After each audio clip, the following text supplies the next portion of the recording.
Someone is trying to steal your Bitcoin, and in this video, I'm going to tell you who, and I'm going to help you stop them from taking what is rightfully yours. Listen, Bitcoin security and cryptocurrency security is something that I feel that is absolutely missing in this space. Enough people don't understand it, and enough people aren't taking it very serious. First of all, it's important for you to understand that there's a statistic here: 7% of all adults have had their identities misused in each instances, resulting in approximately $3,500 in losses. That's 7%. Chances are many of you watching this video right now have had your identity, or at least part of your identity, misused in some way, costing on average $3,500 in losses. Now, in the cryptocurrency space, when it comes to Bitcoin, 7% is just a little more than a little less than 1 out of 10. And oftentimes in the cryptocurrency space, $3,500, the only reason they can take $3,500 when they take your identity is because oftentimes they may just take one part of your identity. Maybe they got access to a debit card or a credit card or something like that in many cases. And so they're kind of limited. But if you're not careful in the cryptocurrency space, and let's just say you keep all your money on an exchange like Coinbase, which you should not do. However, if they get access to that, or they get access to your wallet, which we'll go into more detail here, and that's where you keep all of your Bitcoin, then they can take it completely. There's nothing stopping them from taking all of it. It's as if someone came into your house and they had unlimited amount of time to take all of your possessions. That's what it would be like if they get access to your Bitcoin wallet. Now, I'm going to talk to you a little bit more about what this is, how to keep yourself secure, how to keep yourself safe, some things that you need to do. And this came up because one of my subscribers actually asked me a question yesterday, and I thought, you know what, I should explain this a little bit. First of all, it's important for you to understand the fundamental difference in cryptocurrency, and part of what makes it so special, unique, is what also makes it possible for people to steal it. In other words, it's why you need to be more security conscious than you probably already are in your life. For example, if someone stole your credit card or your debit card, in most cases, you're able to go to the bank, prove your identity. Once you prove your identity, then they're usually going to be able to make you whole. Heck, if it's your credit card, sometimes it's just a matter of a phone call, do a chargeback. Hey, that's not mine, that's fraud, and they replace the money just that quick. Your identity is the most important thing. In fact, if someone stole your identity, think about that. If they stole your identity, then they can open accounts in your name. They could, they can use your financial information. They can get access to your bank accounts because they have your identity. Now, hold on to that for a moment. In the cryptocurrency space, the equivalent to your identity is your private keys to your wallet. So every wallet has some sort of private key. This isn't always obvious because in this day and age, in the current year that we're in, the current time that we're in, they've made these wallets far easier to use. But back in the day, if you would have created what's called a paper wallet or cold storage, which is actually one of the cheapest and easiest ways to keep your cryptocurrency safe, but if you did that, it's definitely one of the most secure ways. If you did that, then you would understand that you had a private key, because that's what's on your wallet is a private key. And your private key, by the way, looks very similar if you've ever sent Bitcoin or you've received it. The same type of address. You have a very similar series of letters and numbers that make up your private key. The challenge is you have to safeguard your private keys at all costs. Understand, if someone ever gets access to your private key, they literally can empty the entire wallet that you have. So there's a few security measures and a few things to be aware of. Now, the people say, well, why would I want to have access to Bitcoin if it's so unsecure? It's actually more secure in so many ways, because when you have a central body controlling it, then you have someone else who's in charge of your finances. When it's up to you to keep your private keys safe, then you're the one in charge. Nobody can take your money ever for any reason. Like in the US, common reasons why someone would take someone's money, the government could garnish wages. For example, if you were in a lawsuit, someone could freeze your assets or garnish your wages. In the cryptocurrency space, Because as crazy as, I mean, one of the benefits, I guess, is that no one can actually freeze your assets. Like, you own those assets. They can't take those away from you at all. At all, which is kind of unique and interesting, and is not something that we would ever, most of us feel like we have to worry about here in North America. Now, other parts of the world, it's a much bigger deal. It's a much bigger issue. And other times in our history, if they would have had this technology, they would have been able to keep their finances safe. But here's the thing. I want to just cover some do's and don'ts, if you will. The biggest do is keep your private keys safe. The don't is, I'm going to cover some of the less secure ways to keep your cryptocurrency, to store it, if you will. One of the worst ways to store it is in an exchange like Coinbase, and there's other exchanges, but Coinbase is one of the easiest ways to buy cryptocurrency. It's the worst. It's one of the worst ways to store cryptocurrency, because when it's on Coinbase, any exchange could potentially get hacked. And now you have to understand, why would someone be after you? Why would someone be attacking you? And I promise there are people attacking you, quite honestly, by even putting my YouTube videos up. You know, I potentially become a bigger target than you would by not doing, for example, a YouTube video. So with that being said, the hackers have one primary motivation, and it's always, almost always, that motivation is money. So am I going to try to attempt to hack? And now you may say, but Coinbase has to have great security and blah, blah, blah. And they probably do. But is a bigger payoff to crack one person's wallet that might have a few hundred to a few $1,000s in it, or to crack, for example, an exchange like Coinbase or GDAX, their exchange? If they got into the exchange, then they could potentially take millions of dollars, because people have money in the exchanges. So you should never keep the bulk of your cryptocurrency in an exchange, and unless you're using it to actively trade. I would not keep the bulk of it in an exchange. I will discuss some other measures in which it might be okay to put some money in an exchange. I'll talk about that in a moment. But as far as when it comes to security, I would never leave money in exchange. And historically, we've had 2 or 3 exchanges that have been hacked. We've also had one of the largest exchanges a few years ago, Mt. Gox, actually got hacked so bad they collapsed, and people lost a lot of money. So I would not keep a ton of my money on an exchange unless I was actively trading it. I normally send money, if I'm going to do it, I send money to Coinbase, and then I send it out to my wallet. The wallet that I use most often is Exodus. Exodus is awesome. It's super user-friendly. You download it. It's intuitive. You can figure it out very, very quickly. It's not overly complicated. The best part about Exodus is they can keep multiple, let's see if it shows, they can keep multiple currencies. There's more than this. There's about 20 currencies that they can keep. You can easily send and receive just by hitting those buttons, and they'll give you your code, your key, the public key to send and receive. Exodus is pretty awesome. They're pretty good at, also one other thing that's cool about Exodus is Shapeshift is built in. Shapeshift is a service where if you have Bitcoin and you want to convert it to Ethereum, you can do it right inside your Exodus wallet using this service called Shapeshift. They charge a small fee for it, but it's super convenient, super easy. Exodus is awesome. I love it. There are other ones. I'm just showing you what I use and what I like. I love Exodus. I like it. The link is exodus.io, and I'll put that in the description of this video as well. Exodus is awesome, and Exodus is pretty good. It's pretty secure, and the thing that makes it a little bit more secure than an exchange is because every wallet, the keys are not stored. Your private keys are stored on your private computer, meaning if someone broke into the company, Exodus for example, they could not access your Bitcoin. It's not like your Bitcoin are not stored, quote unquote, in the cloud. They're actually on your computer, on your hard drive. And Exodus has a way for you to be able to back up this wallet, and you could restore it if you ever, had to. Also, your private keys are on your desktop. So this website here actually shows you how to, I was Googled how do I find my private keys on Exodus, because I've never actually had to do that.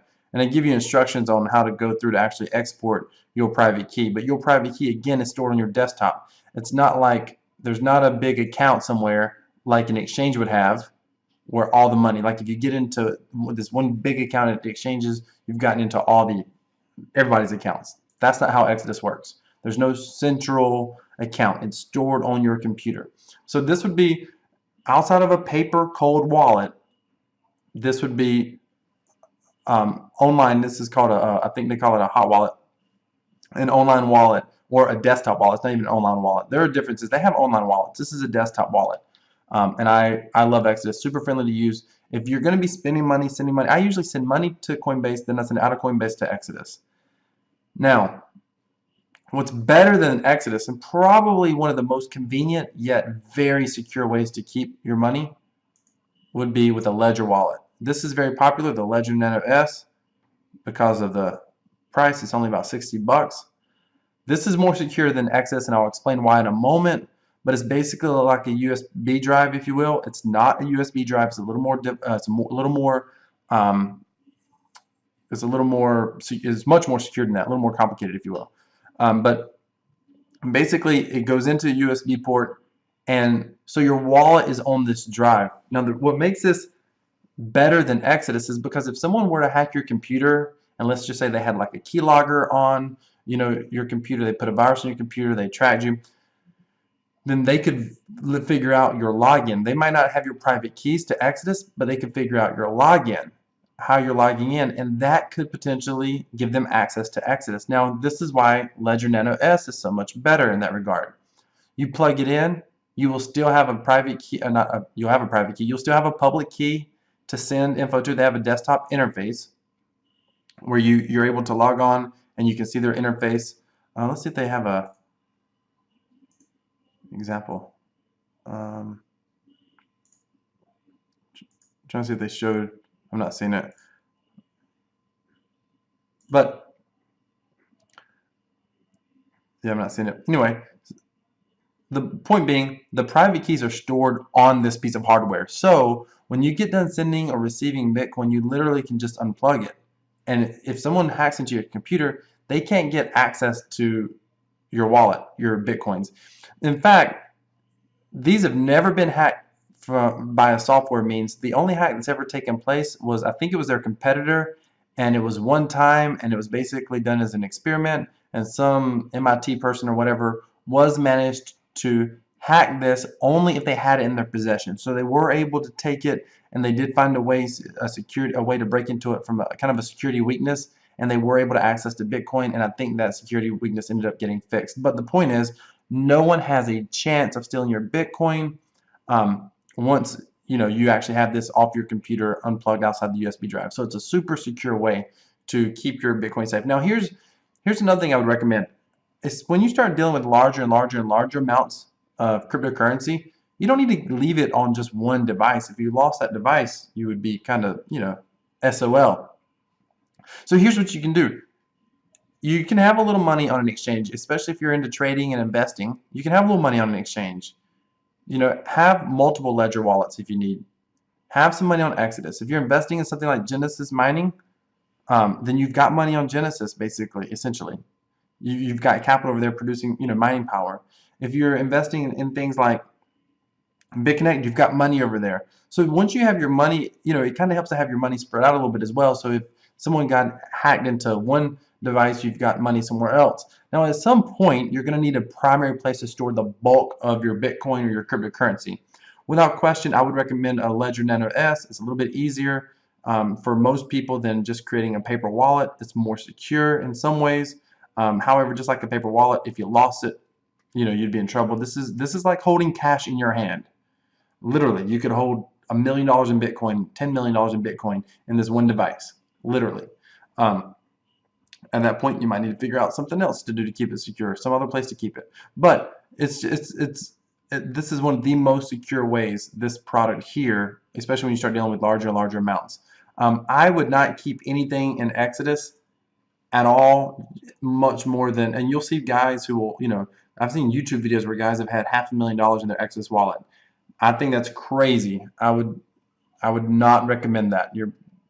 You're asking for someone to put a keylogger on your computer. Now, I've recently been learning more and more about cybersecurity. I'm glad that I am, because I told you in the beginning of this video I would tell you who's trying to get access to your Bitcoin. I want to recommend something. I recommend, this is not an affiliate link, at least it's not right now. I may add an affiliate link later, but I'll put a link to this in the description. But this is a course, a cybersecurity course, Hackers Exposed. This one right here on Udemy. Udemy is a great platform to learn about a lot of different things. The only problem with Udemy is anybody can put a course up here, and a lot of times you've got people selling courses that look great, sound great, they read great, but they don't have any real credentials. I did my research on this gentleman who runs this course. This guy is Nathan House. This guy is real. Like, he is legit. This course, look at this course. First of all, 7,000 people have rated this course. That means there's tens of thousands have actually taken the course. It's only selling right now for $15. This price may be different when you come up here. There's a huge sale taking place right now. It's 11 hours of content. I will tell you, it's a bit heavy in the beginning. And for someone like me who's not really crypto technology, like crypto security technology, my brain doesn't go that way, so I have to learn this stuff. I found it to be a bit heavy, and I really found myself having to force myself to pay attention. But he starts from the ground up, assuming you know nothing. It's excellent. It is excellent. He's got several courses here: network security, anonymous browsing, endpoint protection. This is the one I would start with. I personally do plan to take his other courses because this one is so incredible. But in this course, he talks about who's getting access, and he shows you literally websites and resources you can go to of non-hacker attacks, where people are attacking from, things that are happening. He talks about risk assessment, what kind of risk you're under, and you'll be shocked. He talks about phishing emails. What's unbelievable, most people are aware of what they are, but most people probably don't think they're effective. And he talks about phishing emails. This is where someone sends you an email. They'll say, hey, you just sent, it looks like a PayPal email, for example. Hey, there's a problem with your account. Log in here to clear up this problem. But when you log in, it looks like the email looks like it's from PayPal, but when you click on it, it takes you somewhere else. It takes you what looks like PayPal's address, but when you go to log in, you basically have logged into somebody else's website made to look like PayPal, and now they have access to your login information. And just like that, before you can have a chance to do anything, they're logging into your PayPal information, PayPal account, or taking your info, etc. Same thing with your bank account. Hey, you've got a problem with your account, come check this out. I literally just had one of these phishing emails this past week, and the email basically said, hey, basically just told me that it was like a receipt from PayPal saying I just sent a payment for $49 to someone. And I thought, I didn't do that, did I? I didn't just do that in the past few hours. No. And so I immediately clicked on it and started logging in. I was like, wait a minute, I don't need to do that. And because of what I learned in this course, first of all, anytime you see something like that, you should never try to access the website through the email. Just log out of your email and go straight to the website by typing it in up here, www.paypal.com. So I did that. Sure enough, there was no supposed payment up there. By what he showed in this course, I was able to go back in that email, look at the origins of the link. Two things I was able to look at. I was able to look at the actual origins of the email and the origins of the link and realize, yeah, that's not PayPal at all. It absolutely was a phishing attempt to try to get me to reveal my PayPal details. Now, here's the crazy thing. In this course, he said that this is why we have to be hyper diligent, because you end up getting tired first thing in the morning, late at night. This is when people make mistakes. Of executives who go through corporate training on cybersecurity, specifically about being mindful for things like phishing emails, a full 1/3 will still fall victim to those emails. So I say that to say you've got to be very, very, very careful. There were several guys online that have talked about losing 50 grand, 100 grand, 200 grand, $500,000. I personally know someone, who has recently lost about $300,000 just by basically from a hacker. And he didn't take every security measure that he could have. He was basically cutting corners on something that he was doing. And someone was able to break in basically to his network, and they broke into his network and actually got the Bitcoin. So you got to be careful. It's an incredible, incredible, incredible thing that we get to be a part of. This technology is unbelievable. I just had a text just before I started this video where a buddy of mine said, hey, I just saw your video on Substratum. That looks really interesting. Yeah, it's awesome. This technology is awesome. And right now, being a part of this, it's unbelievable times. Unbelievable times. But at the same time, keep in mind, we're in a decentralized marketplace. That means there's no one controlling it.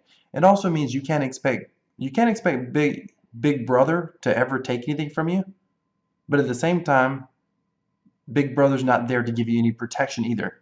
You have to kind of protect yourself. So I recommend going through something like this cybersecurity course. Just become aware of what's out there and learning how to protect yourself. Don't ever keep the bulk of your money on something like an exchange, like Coinbase. There's other exchanges as well, or on an online wallet like Exodus, for example. And I would even go as far as to research the backgrounds. Has Exodus ever been hacked? They haven't, to my knowledge. Has Coinbase ever been hacked? They have not, to my knowledge. But there are others that have, and they fix those security measures. Well, sometimes you might be like, yeah, but you have a track record. I don't know if I want to be a part of that. Some of these mobile wallets, they got wallets for your phone. Some people don't like to use any wallet like that, for example. So you just have to make your own decisions. It's totally up to you what you do. Just be careful out there. Take it safe. Thank you for watching this video. This is not the kind of video that gets a lot of views and it's very popular, but I think it's the kind of video that had to be done. So thank you so much for watching.